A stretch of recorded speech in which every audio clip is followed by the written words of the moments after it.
My camera froze. Hold on. Let me reboot this camera.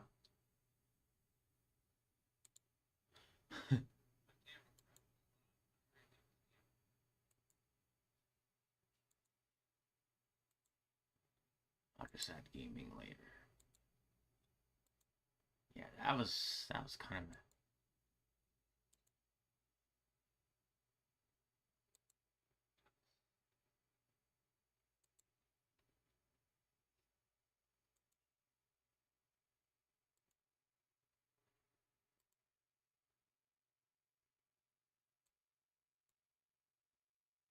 Alright, and let me just copy it one more time so we can actually, like, when we go to rate stuff, we'll...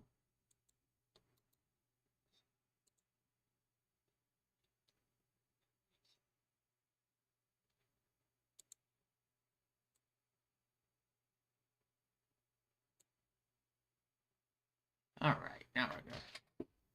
Alright, gamers, welcome in to Retro Time. Sorry for the mishap. But yeah, it's officially the 13th of November. I don't know what day it is. I believe it's Wednesday. Yeah, Wednesday. So, right, let's see what's going on in gaming today.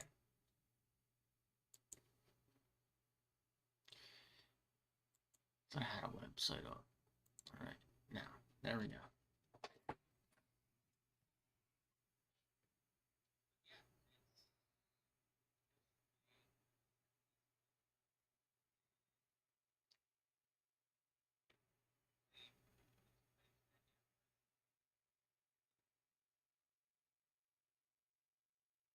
Why is my head...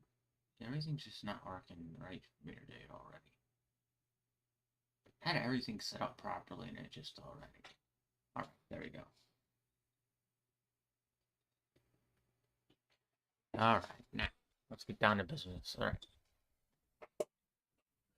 So, PlayStation and Xbox released 2023, end of year. Total recall tools. So, I guess those are the things I've been seeing all on throughout Twitter yesterday. Alright, as 2023 is coming to an end, if you want to reflect on your gaming stats for the year, both PlayStation and Xbox have released its end-of-year wrap-up tools, providing an annual overview of any games you played, total time spent on each console, and which games you racked up the most hours in. As detailed by PlayStation blog, PS4 or PS5 players can check out their wrap-up clicking here. Why don't they have this for the Nintendo Switch? They should have done something like that. And they will be able to do so through January 12th, 2024. Furthermore, the wrap-up will continue to update until 2023 comes to a close. So you can continue boosting your stats until then if you'd like. PlayStation has been doing these wrap-ups for some time, and this year they're putting your biggest stats on a digital card that you can share with the world in a stylish way. Players will additionally be able to earn a unique avatar and a PlayStation Star digital collectible featuring Spider-Bot from Marvel Spider-Man as part of the whole experience. They're making that game seem like it's made of gold or something. In comparison, Microsoft's details in a new Xbox Wire post that players on the Xbox console owners can look up their gaming stats through year in review.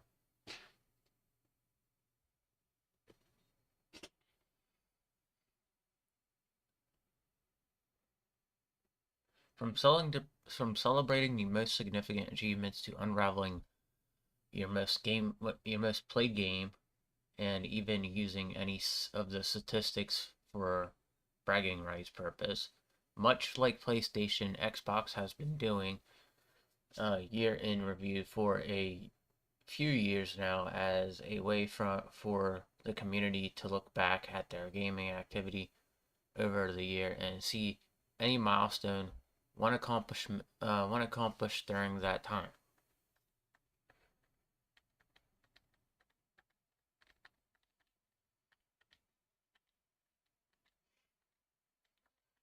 2023 comes to a close, we also encourage you to check IGN's best reviewed games for 2023 so far, as well as our nominees. The best game of 2023 alongside the winners of open world games, horror games, and Souls-like games. Oh, and be sure to check out God of War Ragnarok. Okay, so it's just they're both doing this. I saw a lot of this yesterday online, and most people were showing off their PlayStation stats, of course, and then there's people also showing their Xbox stats, and it's pretty cool to see. I kind of wish Nintendo Switch had something like this where you could just show off your stats for games you played for the entire year, so that way you can do kind of what they're doing on PlayStation and Xbox. That'd be cool to see, but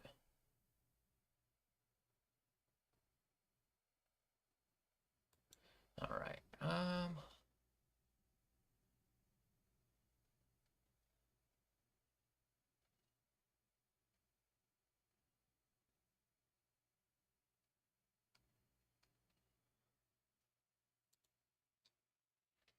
Let's see.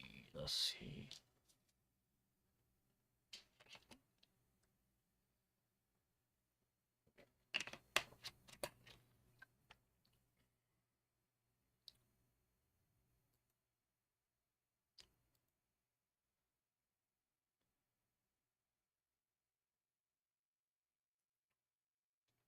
So I'm gonna read this because I know a lot of people out there that are like interested in this. I know you know somebody somebody will want to hear this. So all right. Rumor: Insomniac Games may be working on Spider-Verse content. There are too many ads down here. The leaked documents from Rysot ransomware attack suggest that Insomniac Games may be working on Spider-Verse content. Following the success of Spider-Man 2, fans are already speculating about what's coming next. Though the recent leak have been provided by a clearer picture of what Insomniac Games has in store. Whoever did this, by the way, I just want to state, I think people doing this and stealing actual people's information, not just video game information, but people's actual information. I hope this all catches up to you very, very soon. That's all I gotta say. You can't just go around taking people's information like that. That's not cool.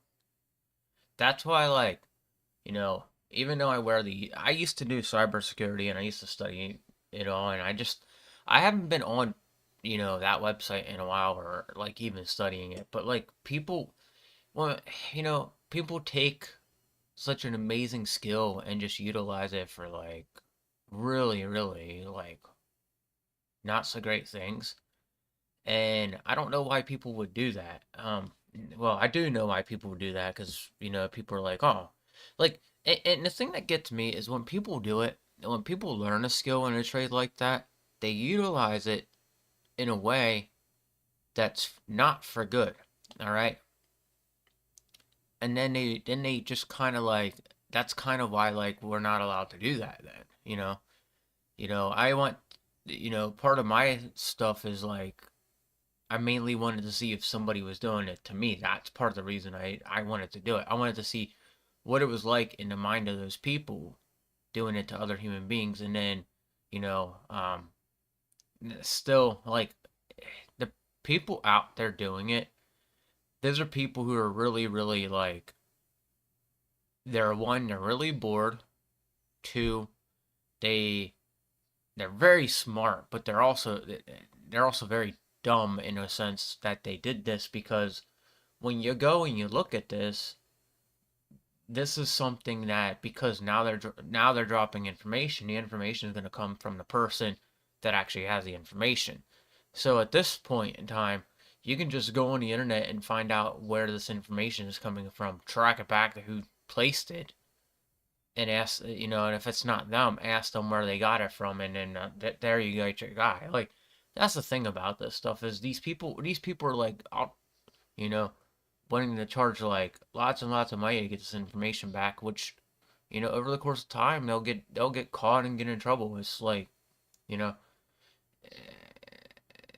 and the employees that suffer from like getting like their passports and all that like information taken from them due to this guy. That's something that really, really like is like, going out there and doing that to somebody. It's just, you're not a good person. Let's just say that you're not cool for doing it either. I don't find this at all cool that somebody did this to a bunch of people, especially people working for a company that probably are working to keep their put food on the table for their family and their children and stuff like that. That's what bothers me about this is like, these people are like, these people just, they're bored, so they went off and did something, and then they got into this, and that's how this stuff usually happens. And for me, again, like, I'm looking at it from a standpoint, well, what if this was somebody's family that you just stole information, somebody with a family that just you stole information from, that would be the one thing that would make me, you know, me even think about, well, like, you know, it's just awful, man. It's something that, like, if you're not thinking that way when you're doing this kind of stuff, it's gonna catch up to you eventually.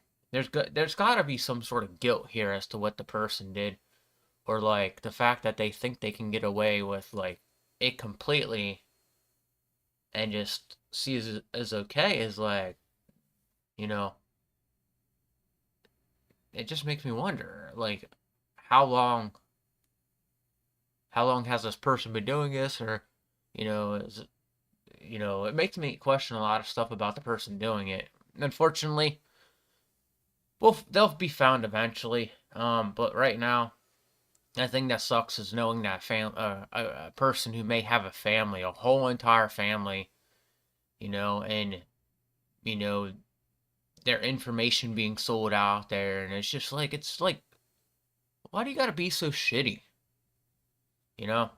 And that's why I don't like. That's why I don't respect it anymore. Because it's like I used to think it was a cool idea, but as I sat on it and I started reading the Bible and then drifting away from it, I'm looking at it as a standpoint as like, well, that's really shitty. Like, to do that to somebody that may have a family that they're trying to support, you deserve the worst treatment ever if you're doing that to somebody.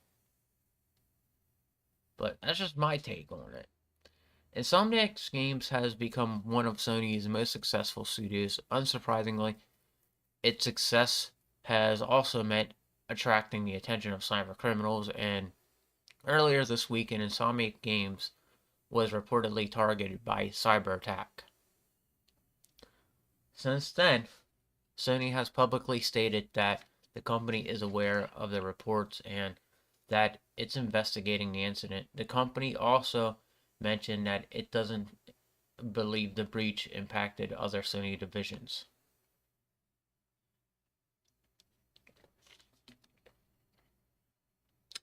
As first reported by Cyber Daily, Rysida Group released sensitive documents threatening to release their data set in 7 days should Insomniac fail to pay.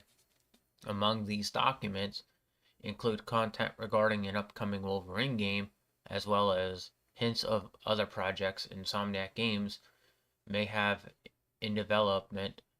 One document, which appears to be related to a job role, states additional support for Spider-Verse, while another lists Spider-Man 3 and supposedly Spider-Verse planned titles for Insomniac. The studio hasn't officially commented on Spider-Verse games in the works, though the call-out could also point out to possible DLC as opposed to a full-blown title.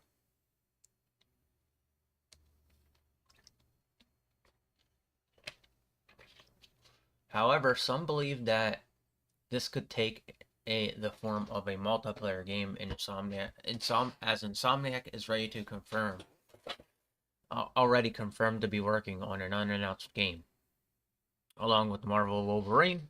More importantly, previous job listings and rumors have pointed to a multiplayer title, despite the studio's silence on the matter. While the project could be based on its other franchises or brand new IPs, a possible Spider-Verse multiplayer game would work in the studio's favor.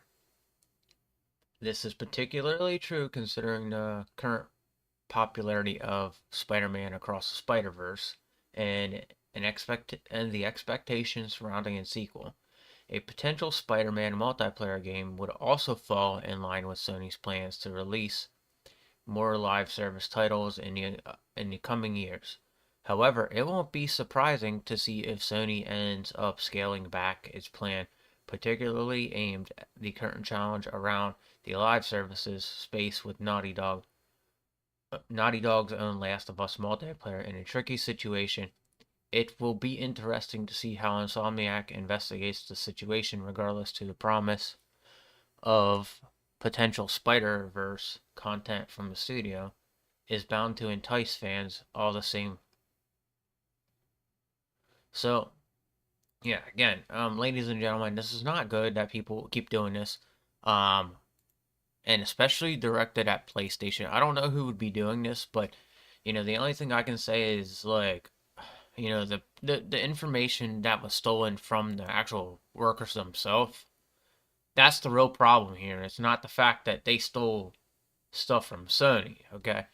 The real problem here and the real problem with this is you're getting information on like workers that work there and information on people that work for the company. It's just it's something to take into consideration. You can hack the company all day if you want, but if you're going in and getting people's information, you're a whole other level of something that I don't even want to, I have words for you, but I'm not really going to say them here right now. But yeah, you should be sentenced to jail for a long time. Let's just put it that way. And there's a lot of people that when you look at it, like I've said it's been going on the internet recently, but there are people on the internet who get their hands on too much information and for other people, and they should be receiving jail time for it because we've seen it play out numerous times. How do they get this information? Who the hell actually knows? You know? And the thing is, if you go and investigate their computers that they have, which, reality of the truth is people have virtual machines for a reason. Go investigate every virtual machine they have. The big problem is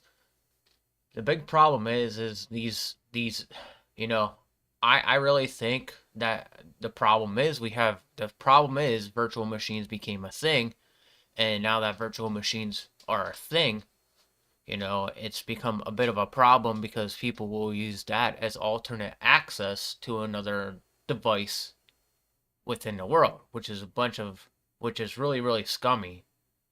You taking your device, running an IP on it from a different location, from another machine within the machine that you have, is a very, very, like, and that's how you know. If you pay attention to certain YouTubers on the internet, they have a bunch of virtual machines they work with. And what can happen when they work with virtual machines? You can instantly delete your virtual machine. That's why I'm saying there's clues back to people who's doing this stuff.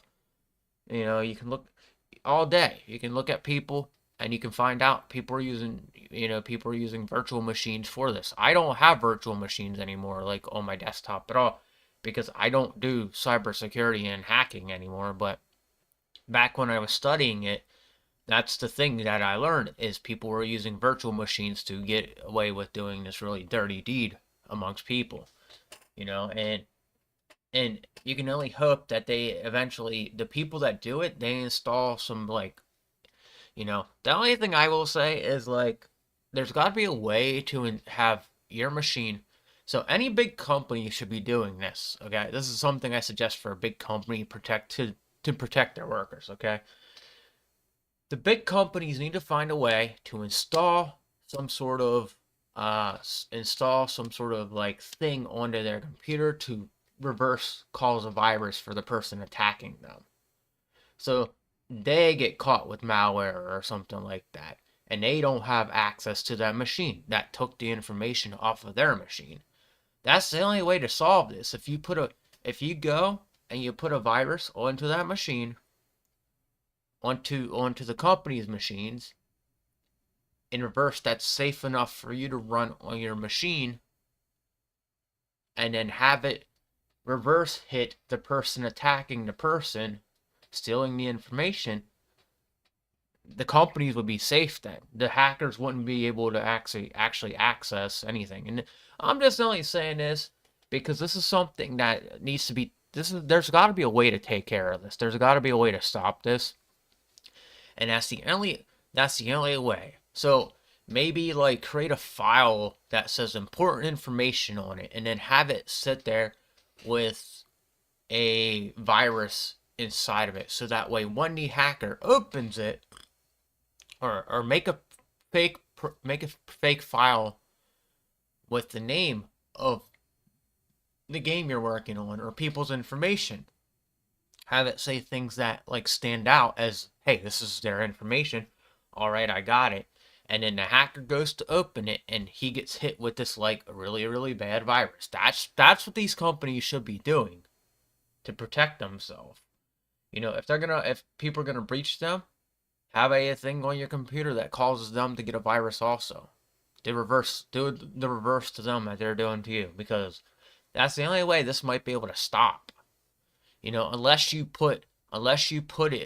there's a way you can put it where you put a virus for intruding your IP address or your computers or something like that. There's got to be a literal firewall that creates a virus for the person attacking you, so it destroys their machine instantly. It shuts it off. It does everything like that.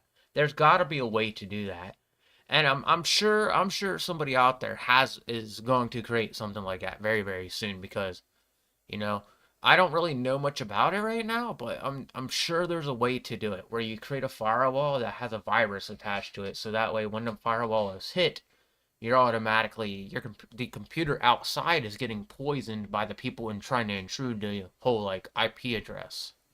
There's got to be a way to do that. I just don't know how it would be done.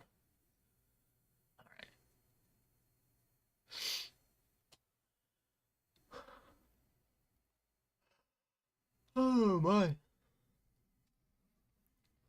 almost done with this. Been drinking this morning to wake up a little bit. I don't have coffee, but like this is pretty good. If you haven't tried it. All right.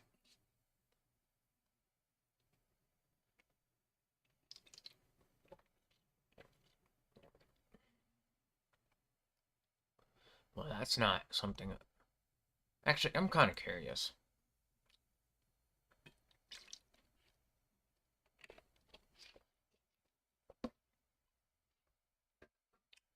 Marvel's Blade has been in development for longer than its trailer suggested. So, alright, let's see here. Marvel's Blade has already been in production for nearly 2 years, which is significantly longer than the revealed trailer. That's good though, okay? So let me just say something. Most of these video game companies, they'll like start a project and they'll openly admit that they're starting a project like at the very beginning. They'll create the video for the game and just say that they're starting a project. And what we've seen in the past few years is that these video game companies will say it and then just completely forget about it later on down the road. Like it's just weird, or sometimes it'll take forever to build it up. So now I think 2 years in making a game is suffice because as of lately I've been paying attention and we see a lot of that going on where like the video game studios are actually they'll be like, yeah, we're working on this project, and it's like it's not even there's not even much made to it yet, but they're still like advertising for it. So that's what's good about this. So this is a good idea for them to wait 2 years in to actually advertise it. So all right, so which is significantly longer than the trailer implied. According to some newly emerged evidence, this development also adds more context to the confusion surrounding Marvel's Blade Target platform, as the questions concern its potential exclusivity are directly tied to the current status of the project. Dishonored Development Arcane Studios announced Marvel's Blade during the Game Awards 2023 show on December 7th. The brief reveal trailer ended with a note that the game is now in development. The wording of this message naturally led many to assume that the work on the project had literally just started. Alright. Marvel's Blade has been in development since January 2022. That's good that they waited that long because, we usually see them say we're developing it right now and it's the very beginning of the project. So but it would appear that it's not the case, at least according to the LinkedIn profile of Arcane Studios campaign director Dana Nightingale. The page first spotted by Twitter user Beth Wilder states that Nightingale has been working as the principal designer of Blade campaign since January 2022. Given her current role and overall seniority at the company, it stands to reason that she has been involved in the project since its inception. So yeah. Alright. This bit of insight implies that Marvel's Blade started development after a year after Microsoft completed its acquisition with Arcane's parent ZeniMax Media. As another point of comparison, the project began just 6 months after Bethesda went on record to state that its Indiana Jones game is still in very early stages, since Arcane and Machine Games are similar sized companies. Similar-sized companies. Their two titles based on Disney's IP might actually be fairly similar stages of development right now, even though Marvel's Blade was clearly kept under wraps for much longer. Marvel's Blade is seemingly on course to launch during this console's generation. This turn of events also cast a lot of doubt on the theory that Arcane's next title could miss the current console generation. For reference, that the previous touted as one possible explanation for why Marvel's Blade hasn't yet been confirmed as Xbox Series X console exclusive. Yeah, actually, it has. The advertisement last night that I watched has the Xbox logo at the very beginning because I was just talking about how like the fans of PlayStation and PlayStation ponies are going to be freaking out about that really soon. All right. I don't know why they're saying that. They need to pay attention. All right. Namely, Microsoft officials were previously on record as saying that the company's market makes target platform decision on a pre-case basis and only wants a release in sight.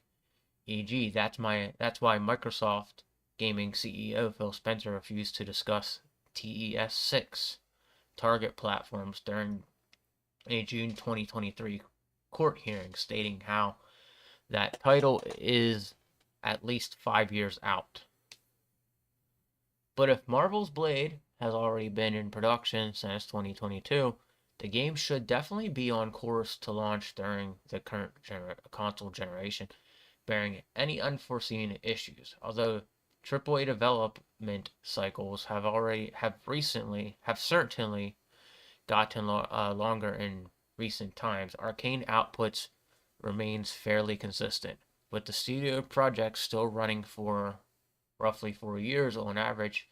Another reason to believe that Marvel's Blade has already been in development for a while now is the fact that Arcane historically avoided announcing titles that were still in their infancy. Granted, that practice could have changed under Microsoft ownership. So yeah, it's good that they waited 2 years to do it. Cause to be honest, most of these video game companies, they haven't been actually like waiting like a couple years into development to actually advertise it. So I am looking forward to Blade. That's why I've been making a big deal about it, cause I want to play it, cause it looks so far from what I saw in the trailer, it looks like it might be good, but I want to see full on gameplay, and I can only hope it's like I know Blade is based upon swords, but like I'm curious if it's going to be a third person or a first person. All right.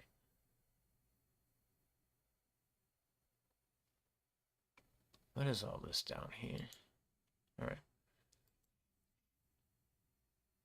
All right. Nvidia may start production in Vietnam. So stop with these ads. Come on. All right. Nvidia is planning to establish a manufacturing base in Vietnam. The tech giant also wants to turn Vietnam, which has already received around 250 million worth of investments from the company, into a second home. During a seminar tackling the growth of the semiconductor industry and artificial intelligence that was held at Hanyo's Hoa Lac High Tech Park on December, NVIDIA co-founder and CEO Jensen Huang claimed that AI was becoming an important factor in development of every nation. He claimed Vietnam was ready for such new technologies and added that NVIDIA was prepared to further investment in Southeast Asian nations so that its workforce as well as its infrastructure could be improved. All right. Hung revealed that not only has NVIDIA expressed the idea of turning Vietnam into a second home to Vietnamese Prime Minister Pham Minh Chinh, but the company is also set on creating a local legal entity of Vietnamese sites. VN Express reported in his meeting with Pham Hung explained that he wanted to set up a chip production center in Vietnam to help the nation develop a semiconductor and AI ecosystem. Vietnam State News Portal reported NVIDIA recently became the largest chip company in the world, but the production of semiconductors like the ones used in NVIDIA gaming graphics cards is still outsourced to manufacturers like TSMC in Taiwan. So they're basically trying to put manufacturers into that place because it's really, really close to where the chip is manufactured. So that's probably why they're doing it, just to make it easier on You know, just to make it easier on like, so think about it this way: you have a truck driver driving, okay, and he gets paid per mileage, okay, and he's getting paid to also by the company delivering. He's getting paid. He's paying that truck driver to deliver all the items to the place. So what they're trying to do is they're trying to bring down the numbers they spend on transporting everything to these places. So that's why they're doing it. That's why they're saying. That's why I think they're doing it this way. I'm not sure, but that just seems like so. I'm sure that in each graphics card, there's multiple parts from different places that have to get soldered together. So when you look at it that way, you got to take the products needed to build the graphics card to for you to transport. So basically, they're lowering the price on their self so they can build the graphics cards. So that way it's more affordable for everybody. And who knows, it might even bring down the price on the graphics cards if this is the case, which would be very, very cool to see. I've been just saying, I like, I have a good PC that runs right now. Like, I don't know what's going to happen in the future. If I'm going to continue to run a PC, or if I'm going to continue, or if I'm going to change over to an actual laptop, which is more beneficial for me in some aspects, but it's also like to make room for other things on my desk here because let's face facts, I've ran this PC for a good like 4 to 5 years, probably 6 right now, and it's worked and did what it did, but in the next coming years, it's gonna be time to retire that thing. So I think 7, 8, 9, 10. So I got like 4 more years. That is if the machine actually lasts, because like I said, it's been having problems with its graphics card, and I don't know if it's just the graphics card or the wire from the graphics card. But I'm having issues with it, and I think it could be just a graphics card, and I don't want to try to go out and buy a new graphics card right now because that's just expensive. And my gaming experiences, I can still run it. That's why I want to get into like buying a laptop and having consoles sit on my desk instead of like having a big bulky PC. But that's some time down the road. But that's, if what I think this is gonna do is it's gonna like drop pricing down on the graphics card if this is the case, because if they want to try to go directly where the chip manufacturer is, they might be doing that for that reason, just to lower down prices on cards. But I could be wrong and misreading what they're gonna do here, but I feel like that could be the possibility of what they're doing with this. All right. So, in addition to revealing Nvidia's plans of making Vietnam into a new home, Hung also said that he wanted to set up design center in the country. The executive claimed that it was possible for Vietnam to create a million AI engineers, such as a pool of talent would undoubtedly be beneficial for Hung's company as Nvidia's current focus on developing AI technologies. So, needless to say, Nvidia is not just an AI company, and it's still mostly known to as a provider of GPUs. The chip giant should release the anticipated RTX 40 Super Series of cards soon. Following the countless leaks, these expected refreshes of the RTX 4070, RTX 4070 Ti, and RTX 4080 could come as early as January 2024. So by the end of next year, we'll see a refreshed graphics card of the what is out right now, and then I don't know when they're going to actually end up releasing the 50 series. We had like we had I feel like we've had less than a year with the 30 series, which is interesting because looking at it from this standpoint, they're kind of making it into like it's kind of being used as a form of a video game console, a very expensive video game console to be exact, because you'll be upgrading a graphics card along with your other equipment in your PC.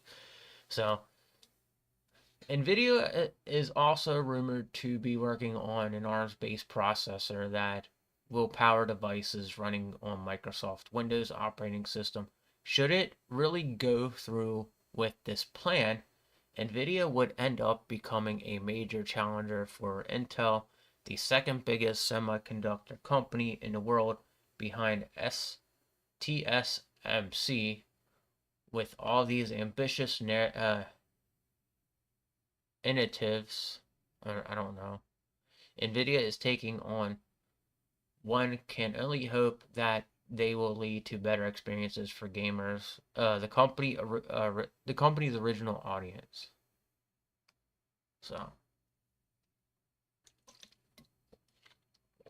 So they're expensive right now. As you can see, this is why I'm not buying a new graphics card.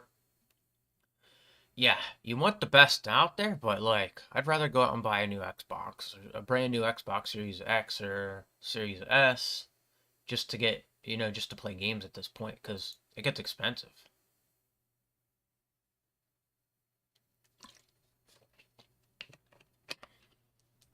All right. Let's see what Phil Spencer has going on and what games he played throughout the year. Xbox head Phil Spencer shares his year in review stats, and they're impressive. So let's see what Phil Spencer has going on for what he plays for the year. All right. Head of Xbox Phil Spencer. What's going on? All right, there we go. Nope. Reason up on me because these stupid ass hats. All right. Head of Xbox Phil Spencer has shared his year in review numbers, revealing a whopping 917 hours played in 2023. The CEO of Microsoft Gaming presumably has a very packed schedule, leading a huge gaming division, especially in the month following the acquisition of Activision Blizzard, the biggest merger in history to date. However, that hasn't stopped the gamer from getting in quite a bit of playtime. Every December, gamers can view their stats for the year via the PlayStation Wrap-Up and Xbox Year in Review. It can be exciting and sometimes surprising to see a summary of the number of games played, the game played most, total hours played, and the number of achievements or trophies unlocked. And social media often become filled with people sharing their PlayStation and Xbox statistics. Phil Spencer has no exception and recently shared his Xbox Year in Review summary, which showed that he played 917 hours total in 2023, spread across an incredible 82 games. Not surprisingly, Spencer most played game is Starfield with 148 hours played, followed closely by Diablo 4 and Pillars of Eternity back in August. The Xbox CEO revealed that he had already completed 15 playthroughs of Starfield and logged over 200 hours, though that was before the game officially launched in September. That means that overall, Spencer probably had clocked closer to 350 total hours played in Starfield. So let's see. All right.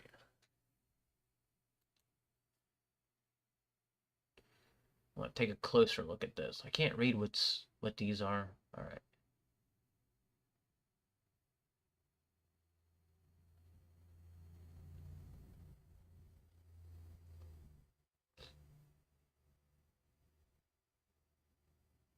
He seems to like a lot of it, like adventure games.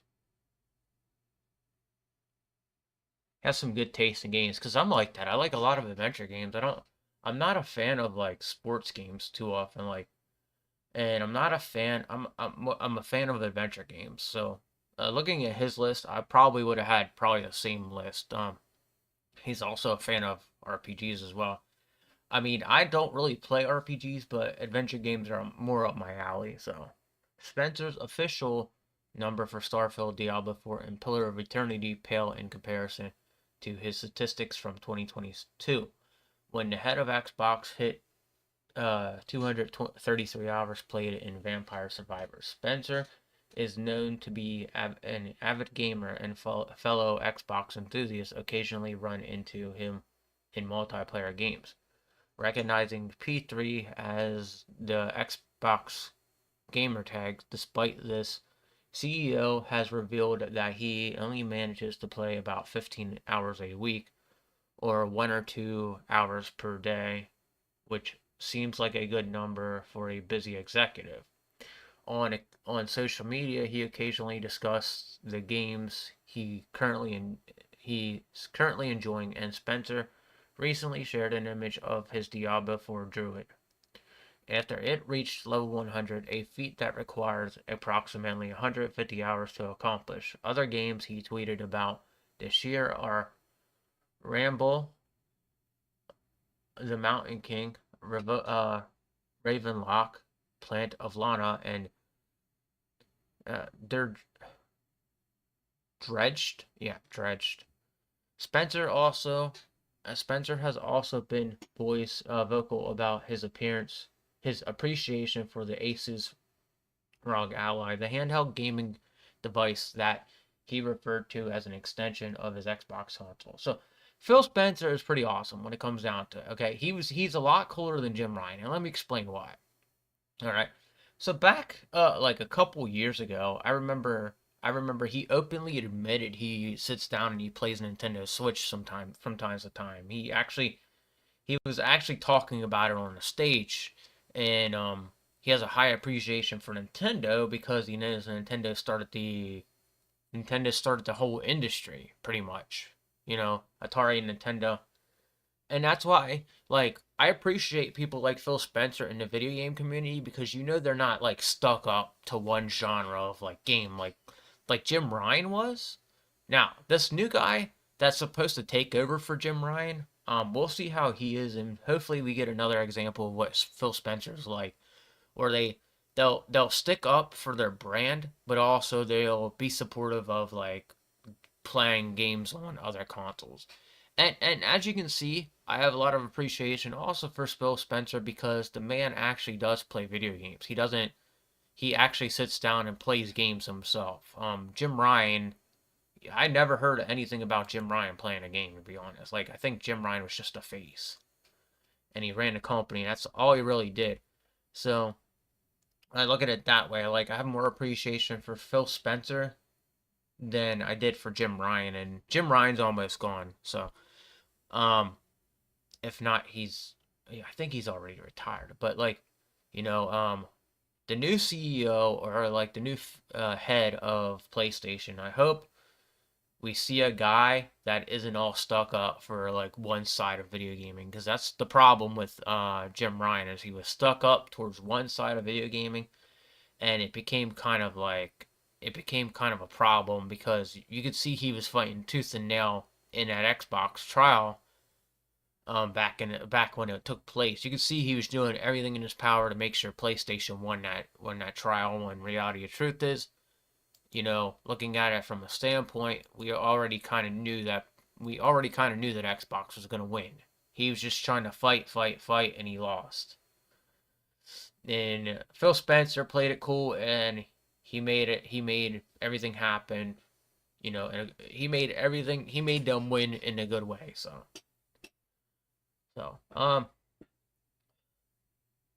what is this? They're adding rewards for physical games now? That's pretty awesome. Hold on, I gotta read this. This is exciting. My Nintendo Store adds new physical rewards. So, alright, let's see. I hope this is rewards for, like, buying physical games, because if that's the case... Alright. The North American Nintendo Store has added a new physical reward in the form of a holiday ornament. Oh, I thought they were like, anytime you buy a game, they give you like gold coins for buying games. Because that's what they do on the eShop is like you buy a digital game and you get gold coins back for it. So I don't know. That's just kind of like disappointing. All right. Anyway, let's keep reading. Holiday ornament and desk calendar featuring many iconic characters. The loyalty program was last expanded in mid-November when Nintendo added a nostalgic Super Mario RPG reverse cover. The Nintendo Rewards program launched in the West on March 31st, 2016. The initiative is the de facto successor to now defunct Club Nintendo, allowing users to collect loyalty points for making both physical and digital purchases, then exchange. Hold on 1 second. Oh, I thought this was exchange that virtual currency for a wide assortment of physical goodies. This selection of merchandise refresh several times per year, with typical My Nintendo rewards ranging from Animal Crossing coasters and Metroid Prime pins to Pokemon cups and a variety of vinyl stickers. In yet another update to the loyalty program, My Nintendo rewards have been expanded to include a new Super Mario holiday ornament in my Nintendo 2024 desktop calendar. Although the latter looks like a more premium piece of merch, both on account of its utility, value, and bulk, it is actually the more affordable of the duo, priced at 400 platinum points. Meanwhile, the cute but tiny holiday ornament will set My Nintendo users back 500 platinum points. So, I don't know. Is this printable? Or are they sending this to you? What is it? I have this account. I just don't ever use platinum points because they give you a lot of cheesy stuff for platinum points. Like I'll have to check and see if I'm still even logged in. But they literally give you like these really like they give you these really like cheap looking things, and that's why I've like never actually wanted to buy anything or get anything from them, you know. So as always is the case with My Nintendo merchandise, both the holiday ornament and desktop calendar are only available to users while supplies last. Nintendo has historically refreshed the stock of particularly popular physical rewards on an occasion, but the seasonal nature of these introduced holiday goodies make it unlikely that they'll receive such a treatment. After all, it's equally implausible that fans will want to get their hands on a 2024 desktop calendar halfway through the following year. What do you do with the calendar after it's done? Like, you can't go reuse it, so what do? Do you hold on to it? Or, like, use it to hold on to it as collectible? Be like, here's my calendar from 2023. Like, I'm just confused as to what you do with a calendar after it's, like, all used up. My Nintendo store now offers 2023 rewards. Although it has been that long that my Nintendo store ran out of physical rewards in the aftermath of the global pandemic, its current selection is far more lacking. With these newly introduced additions, the loyalty program currently boasts 23 pieces of merch. The Mario Kart 8 Deluxe vinyl sticker number 2 is still the most affordable of the lot, requiring only 300 platinum points to claim. Meanwhile, the reward pieces top out at 800 platinum points, which is how much it is required to claim Splatoon 3 shopping bag, Super Mario Bros. Wonder double keychain, Mario and Me journal book or pin set featuring the Nintendo point coins, and Metroid Prime Remaster artwork. I wonder if that's would be in a poster. All right. Based on Nintendo's track record, it's unlikely that its loyalty program will be expanding to include new rewards until early next year. In the meantime, users should bear in mind that My Nintendo Platinum points expire 6 months after being earned. Oh, so anything I earn, I have to use up. And I'm not excited to even use it up because there's nothing there that I actually want. It's cool for little kids. If you're a little kid and you like that stuff, but as a full grown adult, you want a game. You don't want to you don't really want to waste your time on getting these like cheesy ass ornaments and stuff like that. You know? And don't get me wrong, I like Nintendo. Nintendo's one of my favorite video game companies, but at the same time, it's literally like, well, why would I want? Sorry, I had a scratch on my ankle. Right. Um, but it's literally like, why would I want those things that I could like probably just print out and make myself? You know, some of these, if you literally go over to the shop right now and you look, you could probably see what I'm saying. So we got like enough time to read one more article. So, all right, Nintendo 64 fan makes nostalgia discovery from 1998. All right. A Nintendo 64 fan has recently made quite a nostalgic discovery, unearthing an obscure artifact in Nintendo 64 branded baseball. Most fans are and former players of the console are most likely entirely unaware of. The unexpected finding has caught the eye of hundreds of Nintendo 64 fans online, sparking some fond memories of video games from days past. First released in North America in September 1996, the Nintendo 64 was the third home console released by the video game company and the first featured true 3D graphics 3D graphics, home to now legendary titles such as Legend of Zelda: Ocarina of Time, Super Smash Bros., and GoldenEye, and more. The Nintendo 64 remains a soft spot for many seasoned gamers. Players have been able to recapture their nostalgia in recent years thanks to the release of some classic title via Nintendo Switch Online, with 3 surprise Nintendo 64 games added to the surface last week. The sentimental Nintendo 64 baseball was discovered by Reddit user. I had to stretch, sorry. Reddit user drove Leverage, I guess that's how you pronounce it, who posted their unique discovery on one of Nintendo 64's pages to the of the site.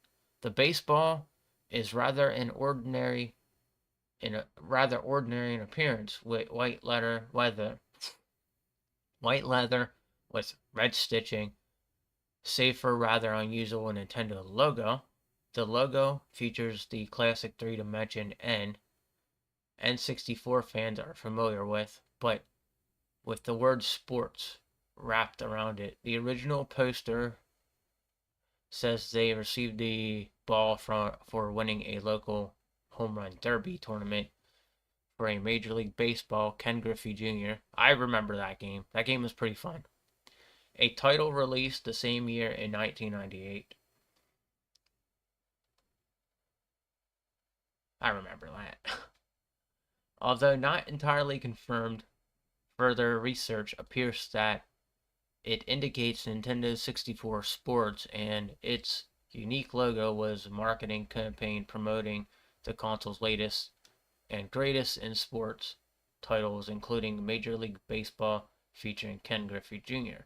Yeah, that game right there, me and my cousin, we spent hours. We were up all night playing that sometimes, and my mom actually would come in the room and tell us all to just go to fuck to sleep because we were up so entirely late playing it. We were up to like we'd stay up to like 4 a.m. some days, and my mom would come in and yell at us and tell us to go to sleep because we were up way too late.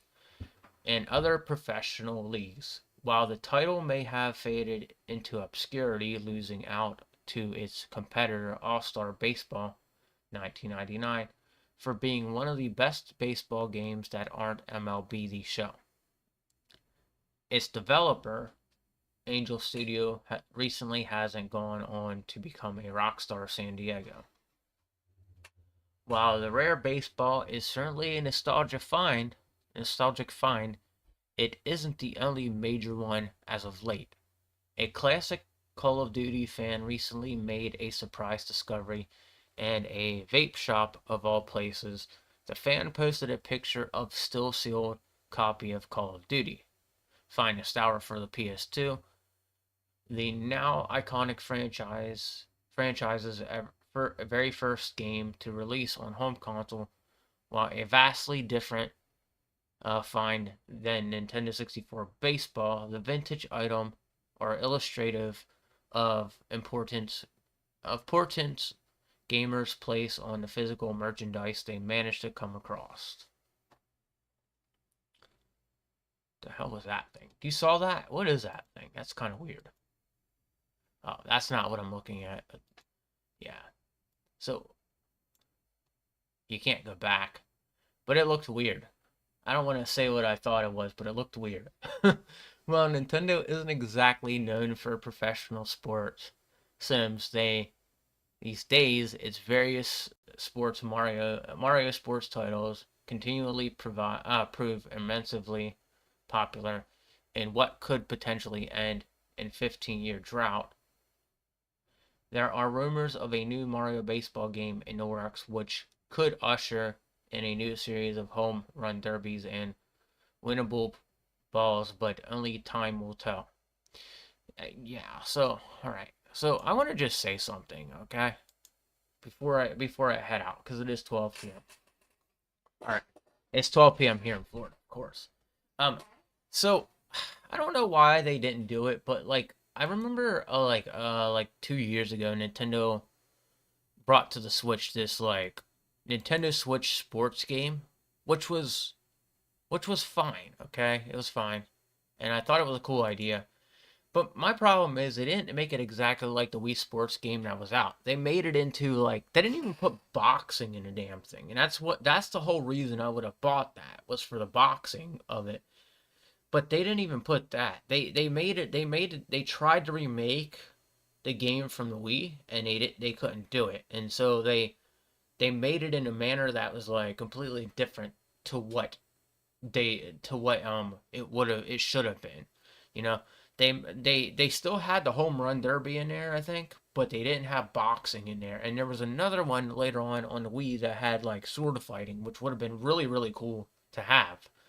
But I don't know. They really missed a mark with that one. They could have added like boxing into it. And I don't know what the update was, but like there was apparently an update. And my problem is like, well, if you didn't have boxing, was it because it was just like too violent, or what was it? Like, and I don't know. I just thought it was stupid, but that's just how I feel about it.